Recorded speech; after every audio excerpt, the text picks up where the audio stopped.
Hello, everybody. Welcome back to Voice for Men India. Joining with us today is Mohsin Dar. Mohsin is a journalist with the very popular platform Bar and Bench, who most of you would be following. Bar and Bench covers legal judgments, court sightings, happenings in the court on a regular basis. And Mohsin is joining with us today to share his side of ground reporting that he does, some which is on the record and some which is off the record. So, Mohsin, welcome to the show. Thank you very much for coming. Thank you. Thank you so much, Arnaz, for having me in this conversation. Thank you so much. Right. तो मोहसिन जैसे हम जानते हैं कि आप daily reporting करते हैं from one is mainly from the Jammu high court, Jammu and Kashmir high court and other high courts as well. तो आज जो हम डिस्कशन मेनली करेंगे वो जो फॉल्स केसेस होते हैं by women, and it could be in different scenarios. It could be matrimonial cases, it could be false rape cases. तो एक थोड़ा सा अपना मैक्रो व्यू बताइए कि आपकी जो भी अभी तक रिपोर्टिंग है या आपकी जो ऑब्जर्वेशंस है वो इस मामले में क्या है. Right, Arnaz ji. Basically, my reporting experience of false rape cases and other cases as well, that's completely based on the judgments that I have reported for the India's top legal journal, Bar and Bench. I'm reporting such matters since 2020. I have reported several false rape cases, the other cases also. I have reported how, false rape cases had been filed by the woman against a man, and how the trial court was left with no other option but to, you know, dismiss the false accusation of man against the accusation of false accusation of man, and in number of cases.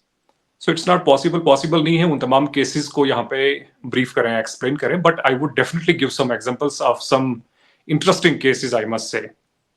So a case हुआ था year 2020 में. That's very interesting case, and it was held in Jammu and Kashmir. 2020 में a complaint was filed by a 17 years old girl.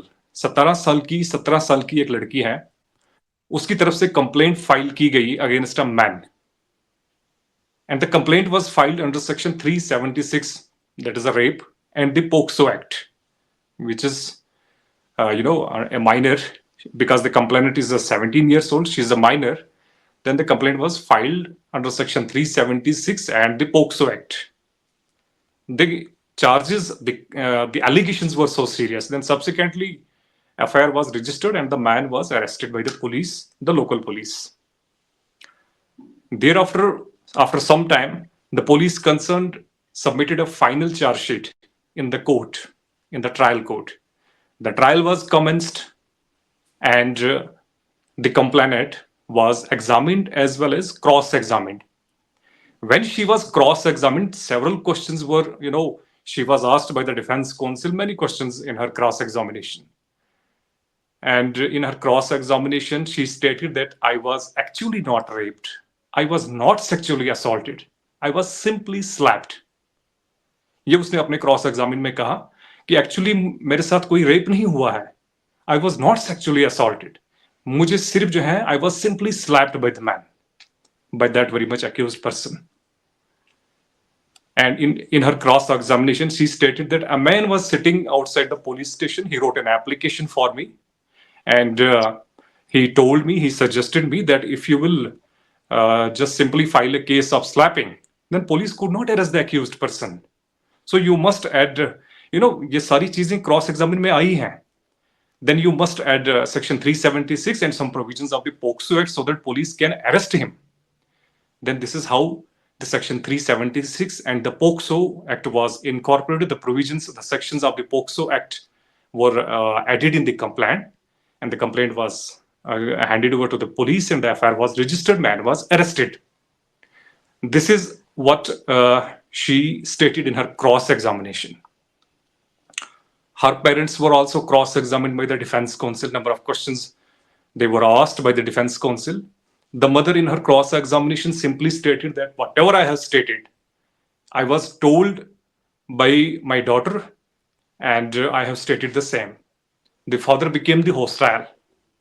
Then subsequently, the trial court dismissed the prosecution and acquitted the accused person. Meantime, the prosecution, this is the new development which happened in that very much case. A prosecution filed a complaint for the purpose of that very much girl should be prosecuted for the perjury. But the trial court did not entertain this complaint and refused to prosecute the minor.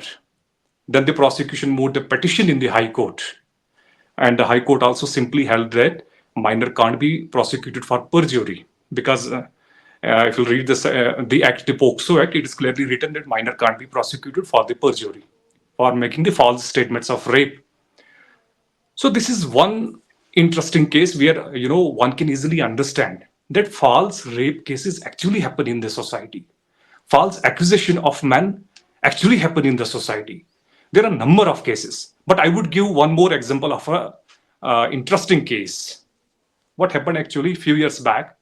A woman filed a rape case against two persons. Then after filing the complaint, FIR got registered and those two persons were arrested by the police. Bail application was moved to the trial court and the trial court refused to grant bail. Then those two persons, they moved to the High Court, filed a petition for the purpose of seeking bail. And when the petition was filed, the counsel representing the accused person, during this period, number of witnesses were examined, cross-examined before the trial court, and all the facts, were disclosed before the trial court. And those facts were actually, briefed before the Honorable High Court by the counsel who were representing the petitioners, the accused persons. The High Court was enlightened about the actual facts. What was the actual dispute? That complainant, the lady, did not disclose in her complaint. She simply filed a complaint and accused both persons of a rape. But the dispute was something else. So what was what was held actually? Those two persons, they are the resident of New Delhi. They came in Jammu and Kashmir. They had an assignment there. They were engaged with some business of shooting the places, the videos of some tourist destination. In Jammu, they hired a woman and they took her to the Jammu's Patni Top area. Patni Top is a famous tourist destination. They spent some days in Patni Top. Then, after the completion of work, they returned to Jammu. And on returning, a dispute, raised between them with regards to money. And this dispute was converted by the lady into a false rape case. Then the complaint was filed. They were arrested. FIR was registered. Then, on the basis of same ground that she did not disclose in her complaint the actual dispute, on the basis of same ground, the petition was entertained by the Honorable High Court, and those two persons, they were the real brothers. They were, granted bail by the Honorable High Court. So these are the two cases. Apart from, these such interesting cases, there are a number of cases. But the point is that false rape cases actually happen in the society. The false accusation of man by the woman in rape cases, in other cases as well. These things actually happen in the society. Right. Karnaji. When we talk about false rape cases, एक question जो बार-बार लोग पूछते हैं जिनको law ज़्यादा नहीं पता होता है, वो ये है कि जब एक औरत पुलिस स्टेशन में जाती है to register a complaint, to register an FIR, is her word enough to register that FIR? अगर उसने बोल दिया कि मेरे साथ रेप हुआ है, तो is police bound to register that FIR? क्या उसकी कोई मेडिकल या कोई भी प्राइमा फेसी इन्वेस्टिगेशन नहीं होती है before registering the FIR? See, Arnaji, as for some landmark judgments are there. The police is legally bound to register the FIR. But registration of FIR is not enough. Registration of FIR is not, there are other legal requirements like medical examination and the support visit, the collection of evidences. There would be some crucial evidences. But in rape cases, the registration FIR is mandatory. Once police register the FIR, thereafter, police can investigate the case for the purpose of collecting evidences, support visit is required, the medical examination, all these things are And in most of the cases, due to the negligence of police authorities, the investigating authorities, that is why the people get easily the bail. This is also one of the factors that police do not properly do all these basic legal requirements. So police is legally bound to register the FIR, but only registration FIR is not enough. There are other legal requirements that are also important Right. for the police officer, for the investigating agencies. Because you are reporting on ground, you would be Right. meeting a lot of police people also जो आते होंगे वहाँ पे court में, to represent the victim. But when this come across कि ये case तो बिल्कुल false है, जब वो judgment आती है कि this was a false case, has any police person spoken to you कि whether they were shocked to know कि ये false case था, या तो ऐसे भी हो सकता है कि पुलिस को भी पता है कि ये false case है, but they were duty bound to file it. So इस पे कोई अगर किस्सा है जो आप सुना सके? Basically, police is a duty bond. They are legally and duty bound to register the FIR. So ऐसा नहीं है कि पुलिस के पास जब इस तरह की कंप्लेंट आती है तो उनको पता नहीं चलता है, उनको तो पता चलता है. But in most of the cases, I will give an example. एक केस हुआ था and this rape case हुआ था. Rape case was filed, the complaint was filed against a judicial officer in Jammu. तो उस जुडिशियल ऑफिसर का नाम नहीं मैं लेना चाहूंगा. सो एक कंप्लेंट फाइल होती है एक महिला के द्वारा उनके खिलाफ. बेसिकली इस जुडिशियल ऑफिसर के द्वारा उस महिला को हायर किया गया था घर के काम पर्पस के लिए. सो आफ्टर फ्यू इयर्स इस महिला के द्वारा जो है फिर कंप्लेंट फाइल की गई और ये कहा गया कि आई वाज प्रॉमिस्ड कि मैं आपसे जो है शादी करूंगा और इस पर्पज से जो है फिर मैं वहां पे then lot of things like sexual intercourse, वो सारी चीजें हो गई. शी फाइल्ड कंप्लेंट, अब जुडिशियल ऑफिसर के खिलाफ कंप्लेंट फाइल की गई. देन इसमें जो है पुलिस की तरफ से कोई कार्रवाई नहीं हुई. Then ultimately she move to the 156(3) में उसने फर्दर जो है कंप्लेंट फाइल की बिफोर द ऑनरेबल कोर्ट. फिर कोर्ट की तरफ से जो है डायरेक्शंस दी गई और then the judicial officer was arrested and he was imprisonment for 10 years, I think. Yes, 10 years. तो फिर ये मैटर जो है हाई कोर्ट तक पहुंचा. फिर हाई कोर्ट में सब चीजें जो है डिस्क्लोज हो गई because there are two things which I strongly believe. One is the false promise to marry, second is the sexual intercourse. So these two things, ये दो चीजें एक डिफरेंट हैं. तो अगर हम देखें कि I strongly believe that a woman can't allow a man for having the sexual intercourse unless and until there is a bond of love. So these two things are quietly different. Then ultimately जो है फिर उसमें जो है जब high court तक ये matter पहुंचा, then the judicial officer was acquitted. तो जो है plea was entertained. तो इस तरह की चीजें आती हैं, पुलिस के सामने भी हैं, but sometimes police is duty bound, legally bound to register the case. Now it is up to the honorable court कि whether ये चीज जो है एक्चुअली में हुई है या नहीं हुई है. So that is why the trial का पर्पस तभी जो है ट्रायल रखी गई है. या मैंने फर्स्ट केस की एग्जांपल दी थी, ये सेकंड केस की जब मैंने एग्जांपल दी थी कि जो दो लोग जो है जम्मू में आए, उन्होंने एक वुमन को हायर किया, शूटिंग उनको करनी थी कुछ टूरिस्ट डेस्टिनेशन की. तो उसने कंप्लेंट फाइल की, उसने कहा कि आई वाज रेप्ड. फिर उसके बाद जब ट्रायल शुरू हुई तो ट्रायल में ये चीजें डिस्क्लोज हो गई. Actually she was not raped, she was having a good conversation with them. तो डिस्प्यूट बेसिकली जो है एक कुछ पैसों को लेकर हुआ. तो इस तरह की चीजें जो है ट्रायल में होती है. बट द प्रॉब्लम इसकी इस ट्रायल में देखा जाए तो इट्स अ टाइम कंज्यूमिंग. काफी समय लगता है इन चीजों में. एक चीज को जो है अगर किसी ने कोई फॉल्स केस फाइल किया है, फॉल्स कंप्लेंट फाइल की है, तो उसमें जो है इट्स अ टाइम कंज्यूमिंग सफर. तो इसमें एक देखा जाए तो वो अक्यूज पर्सन करता है जो इनोसेंट पर्सन है. तो असली विक्टिम तो मैं समझता हूँ कि वही है कि 4 साल 5 साल हो जाते हैं और 5 साल के बाद ऑनरेबल कोर्ट की तरफ से जजमेंट दी जाती है और ये कहा जाता है actually she was not raped. So the prosecution has failed to prove this case. So actually देखा जाए तो victim तो वही होता है. So all इसकी ट्रायल का पर्पस रखा गया है. तो अगर जब पुलिस की बात की जाए so they are legally and duty bound to register the cases. Now it is up to the honorable court कि वो allegations सही है नहीं है. That's it. Right. No, as you rightly said, because of the nature of our system, वो time इतना consume होता है that after so many years, all that a man will get is an acquittal. और उसके बावजूद भी there is no punishment for the woman who has dared to file such a Right. false case. We have some laws, we have some sections.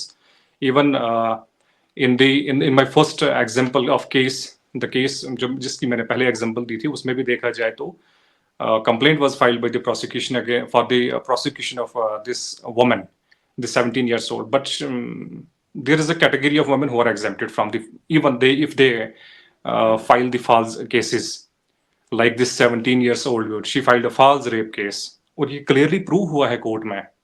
But the court, the Honorable High Court clearly held that minor can't be prosecuted for perjury. But So even अगर in punishment, adult women, we have seen, you know, I mean, if somebody goes back and files a case against an adult woman also who has filed a false case, उस पे भी हमने hardly कुछ ऐसे cases सुने होंगे कि उसको 10 साल की सजा हो गई या 5 साल की सजा हो गई. ऐसे कुछ हमने कभी सुना नहीं है. नेवर, मैंने अपने करियर में आज तक ऐसा नहीं देखा. कभी नहीं मैंने देखा कि किसी कोई false case, and most of, बहुत सारे कम केसेस ऐसे हैं जहां पे आप देखेंगे कि if there is a false, if there is allegation of what, कि false promise to marry, right, false promise to marry, इस तरह के एलिगेशन जब लगाए जाते हैं, फिर उसमें एफआईआर रजिस्टर होते हैं, तो उन केसेस में भी बहुत कम केसेस में पनिशमेंट दी जाती है. बहुत कम केसेस में देखा गया है. और ऐसा सुनने को कभी नहीं मिला कि बहुत सारे ऐसे फॉल्स केसेस फाइल होते हैं, तो उनमें किसी वुमेन को जो है accordingly she was prosecuted for making this false statement. बहुत सारे कम, इस तरह मैंने तो कभी तक ऐसा केस कभी नहीं सुना in that a woman was prosecuted for making the false rape case or any other case against the man. Right. I think maximum they would be charged 500,000 rupees fine, or Yes. you know, just to show okay, we have reprimanded the woman for filing Yeah. a false case. You know, speaking about this whole law which talks about rape on promise of marriage, you would be aware now it has been actually codified into section 69 of the BNS, which actually states that, you know, if a woman has been lured into, even into consensual sex on promise of marriage, on promise of employment, job, or fake identity of the person, and tomorrow if the woman turns around and she says that this promise was not fulfilled, that is why my consensual sex is now rape. So ऐसे पहले भी cases आपने बहुत देखे होंगे, you know, specially जो boyfriend girlfriend के जो रिलेशनशिप्स होते हैं, और उसमें अगर बॉयफ्रेंड शादी से मना कर देता है, तो the woman drags him to the court saying that this was rape on promise of marriage. तो ऐसा कोई केस है जो आपके सामने आया था, and you would like to share any of those instances with us? Number of cases are there with regards, specially मैं आपको कहूं कि ये जो सेक्शन 69 पे आपने बात की, इसमें I was having I had lot of expectations कि इसमें कुछ चीजें जो है ऐड की जाएंगी, क्योंकि स्पेशली जो कि डिमांड है सोसाइटी से. तो दो चीजें आप इसमें देखेंगे. अगर आप I will ask me, my thoughts are clear कि इसमें जो है फॉल्स प्रॉमिस टू मैरी देखा जाए, सबसे पहले आई डोंट एग्री कि ये चीजें सिर्फ मैन के द्वारा ही होती हैं. इन नंबर ऑफ केसेस देखा जाए तो ये it can be done by female also. तो अब दो चीजें इसमें रहती हैं. इस सेक्शन 69 भी अगर आप देखेंगे अभी, it's a section of the proposed law. One is the false promise to marry, second is the sexual intercourse. ये दो चीजें हैं, इनको समझने की आवश्यकता है कि मैं आई स्ट्रांगली बिलीव कि these two are the, one is the false promise to marry, second is the sexual intercourse. These are the two different things and can't be clubbed in one sphere, because as I just said, मैंने अभी कहा था कि a woman can't allow a man for having a sexual intercourse unless and until there is a bond of love between both of them. तो यहां से हमें ये चीज सीखने को मिलती है कि one is the false promise to marry and second is the sexual intercourse. Both are different. A number of judgments. Even in the early morning today, I was reading a judgment of the Madhya Pradesh High Court. उसमें भी यही कहा गया है कि if there is a bond of love, so that will not cover the offense of rape. तो इस तरह बहुत सारे केसेस हुए, not only in Jammu and Kashmir, in rest of in बहुत सारी स्टेट्स में जो इस तरह के केसेस हुए हैं कि पहले जो है बॉयफ्रेंड गर्लफ्रेंड बन गए, उसके बाद जो है बाकी चीजें जो होनी थी हो गई, तो देन अल्टीमेटली जो है आपस में कुछ whatever, कुछ भी डिस्प्यूट हो गया, then this dispute was converted into the rape. इस तरह चीजें जो है, इस तरह की केसेस आए रोज हम सुनते रहते हैं फ्रॉम डिफरेंट रीजन्स जो है. सो सेक्शन 69 से अब कुछ एक्सपेक्टेशंस थी कि इसमें जो है इसको एटलीस्ट जो है कुछ चीजें इनकॉर्पोरेट की जाएंगी जिनकी एक्चुअली में सोसाइटी में जरूरत है. बट आप सेक्शन 69 पर भी देख लीजिए, उसमें भी जो है अगर ये चीज फॉल्स प्रॉमिस मैन के द्वारा किया जाता है तो 10 साल की पनिशमेंट है। अगर it can be done by women also, it can be done by women also. तो इसमें फॉल्स प्रॉमिस, अच्छा, और इसमें दूसरी चीज भी ऐड की गई है एम्प्लॉयमेंट का। एम्प्लॉयमेंट का भी इसमें वोट जो है ऐड किया गया है कि अगर आप जो है इसमें एम्प्लॉयमेंट की भी जो है आप उनको लालच देते हैं और उस कंटेक्स्ट में जो है अगर सेक्सुअल इंटरकोर्स हो जाता है देन इम्प्रिजनमेंट इज 10 years। तो कहां से हम कह सकते हैं, कैसे हम, क्या हमारे पास जस्टिफिकेशन है जिससे हम कहेंगे कि this is a balanced law? We are living in the 21st century in a democratic country, जहां हम ये कहते हैं कि man and women are equal. कोई भी ऐसी फील्ड नहीं है जिसमें वुमेन compete नहीं कर सकती है मैन के साथ। But at the same time हम इनको जो है, इनको इस तरह के लॉज लाकर हम ये प्रूव कर देते हैं कि no, you are not special, you are not equal. And lot of, अब ये प्रॉब्लम ये है कि इस तरह के केसेस जो है एक्चुअली में रिपोर्ट नहीं होते हैं। अदरवाइज देखा जाए, मैं आपको रिसेंटली एग्जांपल दूंगा, एक कश्मीर का इंसिडेंट है। कुछ वक्त पहले ऐसा हो, कुछ आई थिंक लास्ट मंथ में जो है ये चीज हुई थी। एक लेडी थी, ए वुमन, उसने 10-12 लोगों के साथ कुछ प्रोमिस किए, शादी की, फिर भाग गई। उसका ये कुछ ऐसा ही कुछ पेशा था, वो किसी के साथ शादी करनी है, फिर उससे पैसे लेने हैं। तो कुछ मीडिया ने इसको कवर किया, बट आई डोंट थिंक ये नेशनल मीडिया तक नहीं बात पहुंची। तो व्हाट आई मीन टू से, कहने की मेरी गर्ज क्या है कि इस तरह की चीजें जो है, जो सेक्शन 69 में कहा गया है for the man, I strongly believe कि ये एक वुमेन के द्वारा भी हो सकता है। और इसमें देखा जाए तो इसमें सिर्फ मैन का पार्ट ही जो है इंक्लूड किया गया है। एंड आई बिलीव कि ये बैलेंस्ड लॉ नहीं है, और इससे जो है सोसाइटी में देखा जाए और फर्दर जो है मैस्क्रेट हो सकता है सोसाइटी में। And we have already seen, we are the witnesses of those cases on daily basis. हमने देखा है, we are all the witnesses, you me and we are all the witnesses of those cases. किस तरह जो है इस तरह के केसेस फाइल होते हैं पर्सनल ग्रजेस को फुलफिल करने के लिए, देन किस तरह ट्रायल शुरू होती है और किस तरह कोर्ट की तरफ से फिर जजमेंट्स आ जाती हैं, ऑब्जर्वेशंस आ जाती हैं, और ये कहा जाता है कि व्हाट वाज एक्चुअली हेल्ड। तो इन चीजों को ठीक करने की आवश्यकता थी। नया कानून आया था, लेकिन नए कानून के साथ नई चीज को इनकॉर्पोरेट करना जरूरी था, जो किसी लेवल तक मैं देख रहा हूं कि मिसिंग है। एब्सोल्युटली। इसी पे मैं पूछ रही हूँ आपको मोहसिन कि जब ये केसेस आते हैं कोर्ट में और जब आप वहां पे मौजूद होंगे, हाउ डू द जजेस रिएक्ट? जज को पता है कि ये बॉयफ्रेंड गर्लफ्रेंड थे and just because the boy backed out from marriage, अब लड़की ने आके फॉल्स रेप केस डाल दिया है। तो मैंने ऐसे भी सुना है कि कभी-कभी जजेस एक्चुअली बॉयज को बोलते हैं कि ईदर यू मैरी हर और you go to jail. Is Yes, this true? yes, ऐसे हुआ है? yes, yes, yes. In number of cases I have seen. Now, because we always try to report the judgment which is having a law point, right? You know, you're very well aware कि हम कोशिश हमेशा करते हैं जिसमें कोई law point हो उसको हम रिपोर्ट करते हैं। एंड जो अब अभी जो है आपने कहा, इस तरह के बहुत सारे केसेस देखे गए, इवन कि पुलिस के पास भी once I was not working with the bar and bench at that time. मैं एक लोकल न्यूज़पेपर के साथ काम करता था, और उस टाइम एक कंपेन शुरू हुआ था, me too. If you remember, एक मी टू का काफी ज्यादा वायरल था उस टाइम। तो उस वक्त जो है एक कंप्लेंट फाइल की गई, एक लड़की के द्वारा कंप्लेंट फाइल की गई against his boyfriend. So actually उनका रिलेशन कुछ टाइम था, और उसमें क्या हुआ कि फिर उसके बाद the boy refuse to marry due to some कुछ रीजन उसमें रहा था। तो उसके बाद जो है उस लड़की की तरफ से एक कंप्लेंट फाइल की गई, और एक रिपोर्ट भी फाइल की गई थी मीडिया में, एक पब्लिश स्टोरी हुई थी मी टू कैंपेन को लेकर।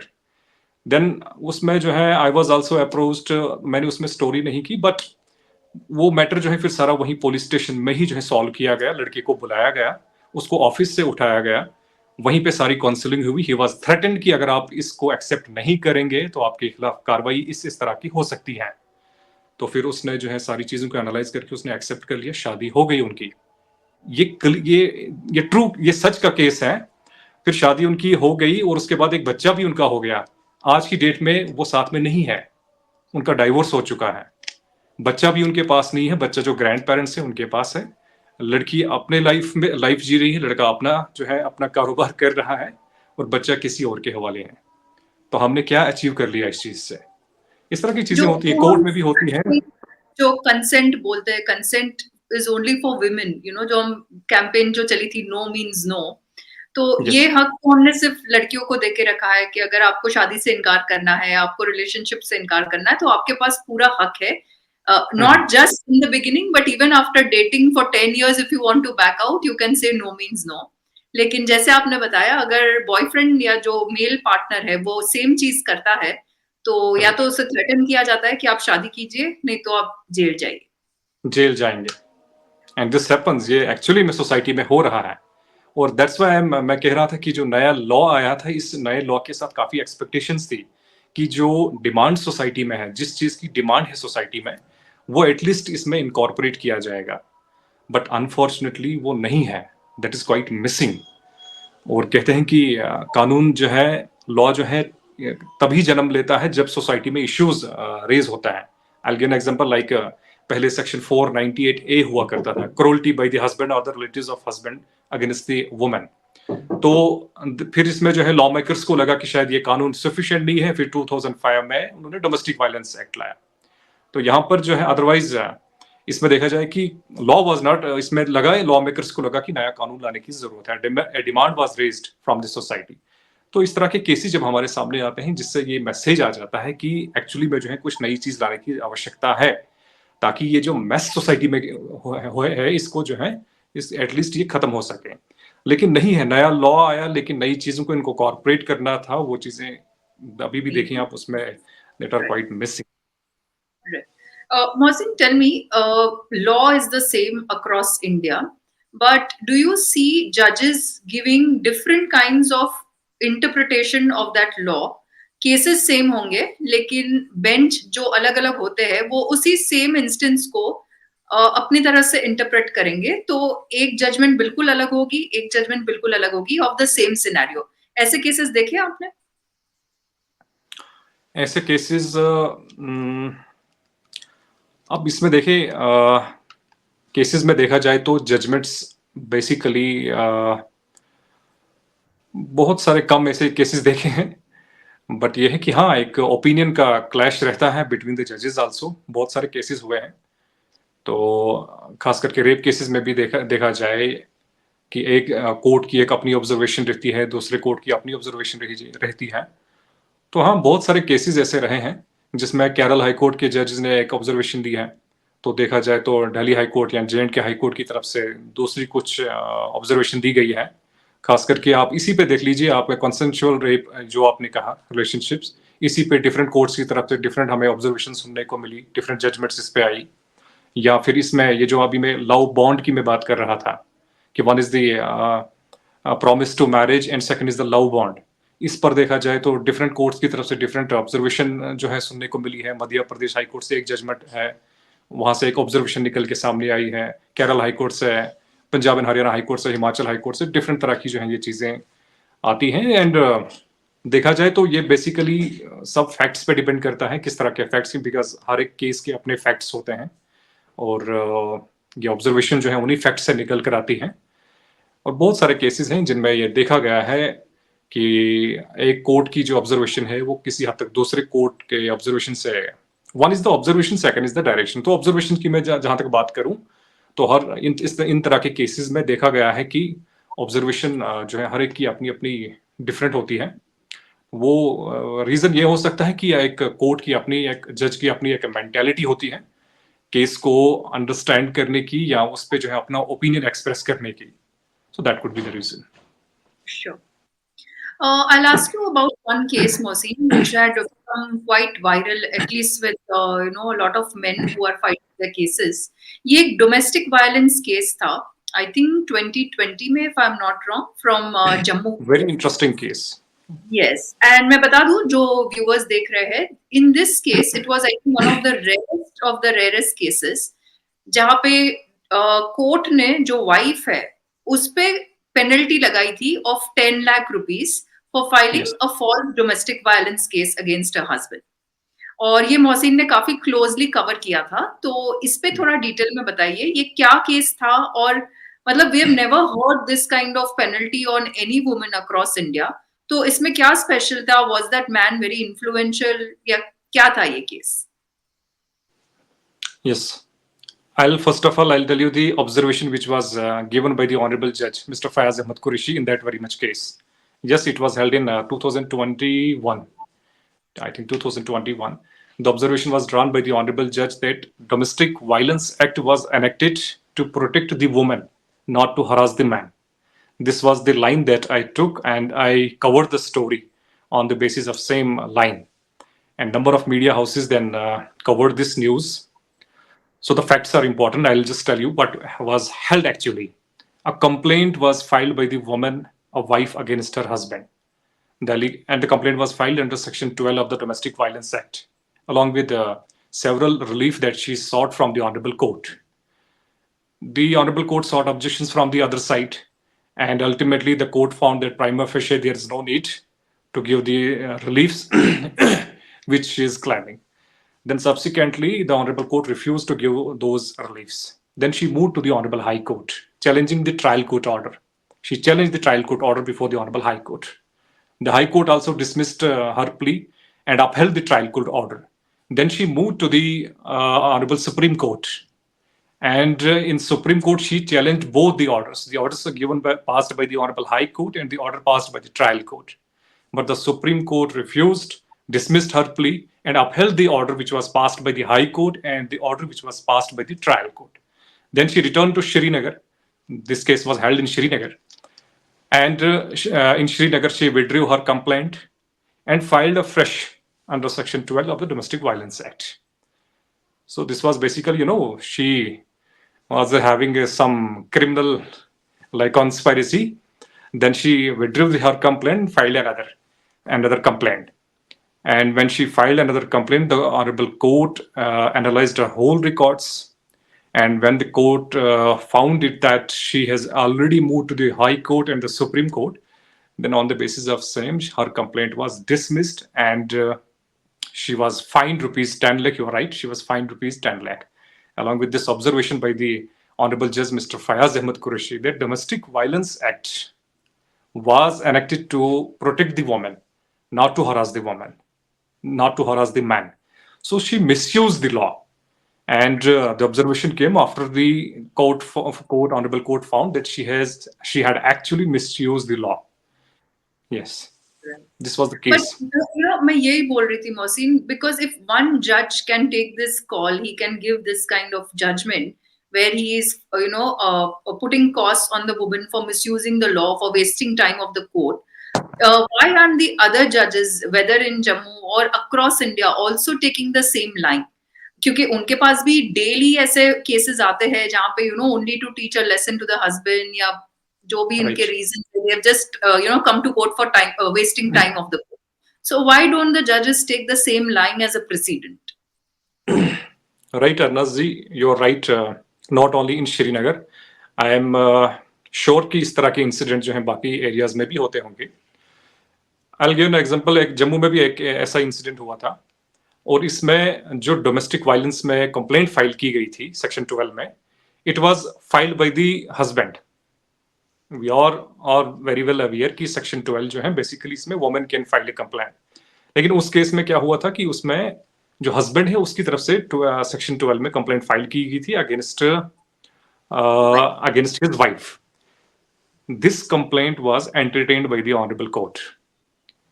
और जो काउंसिल थे रिप्रेजेंटिंग द हस्बैंड, उन्होंने कुछ साइटेशंस दी कोर्ट को, एंड दो citations were actually set aside by the higher courts. तो उसको जो है कंसीडर करके फिर इसमें कॉग्निजेंस लिया गया कोर्ट की तरफ से, और फिर इसमें नोटिस इशू की गई वाइफ को. मैंने काफी ज्यादा कोशिश की इसमें कि मैं इनपुट्स कलेक्ट करूं, मैं जो है ऑर्डर की कॉपी ले लूं ताकि मैं इसको प्रॉपर्ली रिपोर्ट करूं. लेकिन मुझे बहुत वक्त लगा, मुझे सर्टिफाइड कॉपीज के लिए जाना पड़ा. अब जो प्रॉब्लम है एक्चुअली में जो है इस तरह की इंसिडेंट्स, ये मैं एक एग्जांपल मैं आपको दे रहा हूं, इस तरह के कई सारे जो है केसेस होते हैं जिनको फ्रंट में लाना जरूरी है, जिनको रिपोर्ट करना जरूरी है. बट प्रॉब्लम ये होती है कि हम इजिली इनको एक्सेस नहीं कर पाते हैं. इसमें होता है कि एक जज जो है वर्डिक्ट दे देते हैं, लेकिन उसके बाद उनको लगता है कि फिर भी वो फील करते हैं कि क्या हमने जो है एक्चुअली में ये सही किया है कि नहीं. राइट, सो मेनी केसेस इस तरह के होते हैं. तो this could be one of the problem. ये एक वजह हो सकती है कि एक तो आप जजमेंट दे रहे हैं, लेकिन ये जब पब्लिक डोमेन में आनी चाहिए, नहीं आनी चाहिए, आप उस पे श्योर नहीं हो। So you must be sure whatever you are pronouncing. जो भी आप वर्डिक्ट पास कर रहे हैं, जो भी आप जजमेंट दे रहे हैं, आप उस पे श्योर हो। तो ये जो है श्योर न होना, ये अल्टीमेटली जो है एक फैक्टर बनता है, जिसकी वजह से वो चीज़ें सामने नहीं आती हैं, लोगों को नहीं पता चलता है। एंड जब ये डोमेस्टिक वायलेंस की ये जो केस हुआ था, 10 लाख का फाइन हुआ था, तो मैंने पूछा कि एक्चुअली इसमें क्या मकसद था? देन आई वाज़ टोल्ड कि जो बेसिक इसमें ऑब्जेक्टिव था, जो पर्पज़ था कि एक मैसेज जाना चाहिए सोसाइटी में, कि लॉ का सिर्फ यूज़ ही नहीं बल्कि इसका मिसयूज़ भी होता है। So this was the actual purpose of that very much जज, कि उन्होंने इतनी डिटेल, अगर आप पढ़ेंगे, काफ़ी डिटेल जजमेंट है। किस तरह उन्होंने उसको एक्सप्लेन किया है, समझाया है कि लॉ का सिर्फ यूज़ ही नहीं, इसका बहुत ज़्यादा मिसयूज़ भी होता है। तो जब आप इस तरह की जजमेंट्स देते हैं, you must be very sure. मैं खाली वो नहीं, उससे हटकर मैं बाकी एरियाज़ की बात करूँगा, जो आप कह रहे थे, जो आप पूछ रहे हैं। तो नहीं, ये चीज़ें जो हैं पब्लिक डोमेन में आती हैं, एंड ओनली आई पर्सनली मैं समझता हूँ कि शायद ये वजह हो सकती है कि शायद वो श्योर ना हो कि इस तरह की चीज़ें यार सोसाइटी में आएँ, तो कहीं इसका खामियाज़ा हम लोगों को ही जो है फिर अल्टीमेटली फेस ना करना पड़े। So that could be the reason. Right.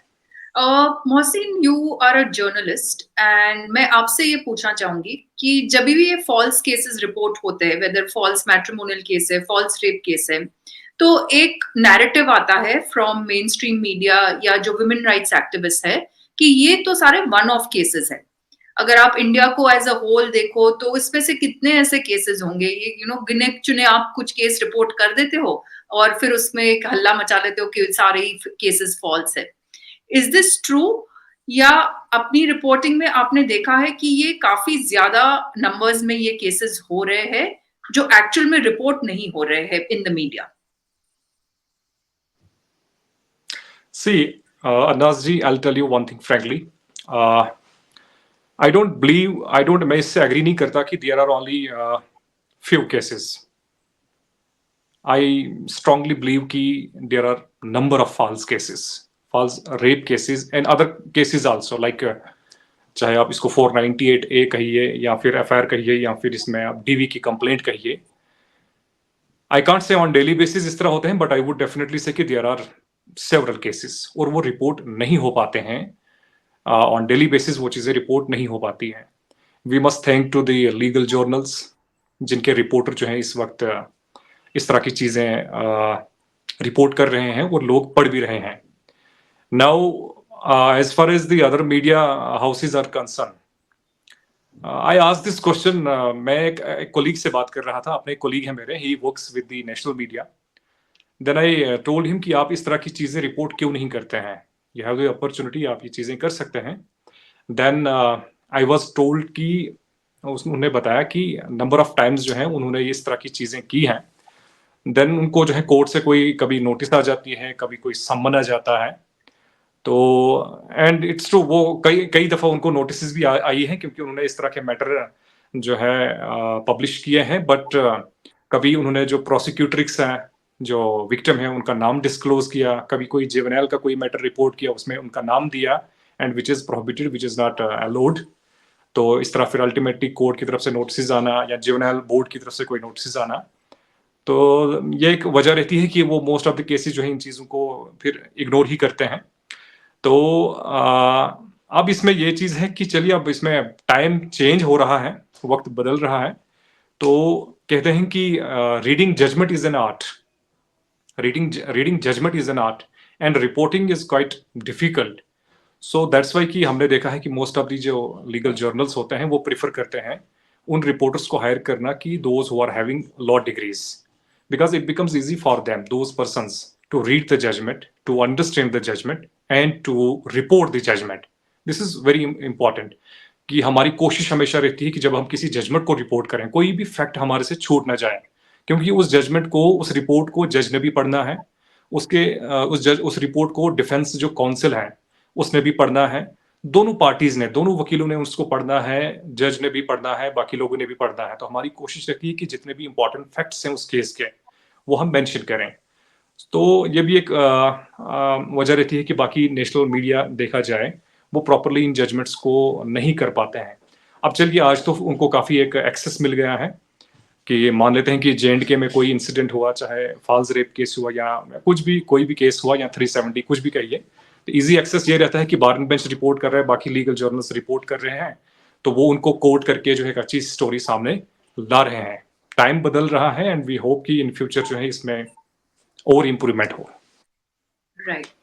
So, as your closing comments, do you think journals like you, which is Bar and Bench, या जो legal journals है, are they going to be the game changers? Because इससे बहुत awareness create हो रही है. I remember, I think 10 साल पहले तो किसी को विश्वास ही नहीं होता था कि ऐसे cases हो सकते हैं. But over a period of time, जब ये cases सामने आ रहे हैं, जो कॉमन पीपल है, जो लोग हैं, वो पढ़ के इनको अब विश्वास होना शुरू हुआ कि ऐसे भी हो रहा है सोसाइटी में. So do you think with this awareness there will be change in society which will force the government to make changes in the laws at some point in time? Yes, बिल्कुल अरनाज जी, आपने बिल्कुल सही कहा कि आज से 10 साल पहले नोबडी वाज अवेयर कि सुप्रीम कोर्ट में क्या हो रहा है, जम्मू कश्मीर हाई कोर्ट में क्या हो रहा है, केरल हाई कोर्ट में क्या हो रहा है, हिमाचल में क्या हो रहा है, पंजाब में क्या हो रहा है, तमिल में क्या हो रहा है, नोबडी वाज अवेयर। एंड ये जो ये इस तरह के जर्नल्स आ गए, बार एंड बेंच, बाकी लाइव लॉ, बाकी जो लीगल जर्नल्स आ गए, इन्होंने एक नई चीज़ जो है कंट्री में डेवलप की है, और जिससे मान लीजिए कि इंसान घर बैठे-बैठे आज देख पा रहा है कि सुप्रीम कोर्ट में क्या हो रहा है। रिसेंटली 370 की जजमेंट हुई, किस तरह जो है इन रिपोर्टर्स के द्वारा उसको रिपोर्ट किया गया, लाइन बाय लाइन उसको रिपोर्ट किया गया। तो एक अच्छी चेंज जो आ रही है सोसाइटी में। देखिए, कानून जब लॉ मेकर्स लाते हैं, तो वो कानून सही है या गलत है, वो डिसाइड लोगों ने करना है। अब लोग कहाँ से डिसाइड करेंगे? लोग तभी डिसाइड कर पाएँगे जब उनको बताया जाएगा कि ये कानून क्या है।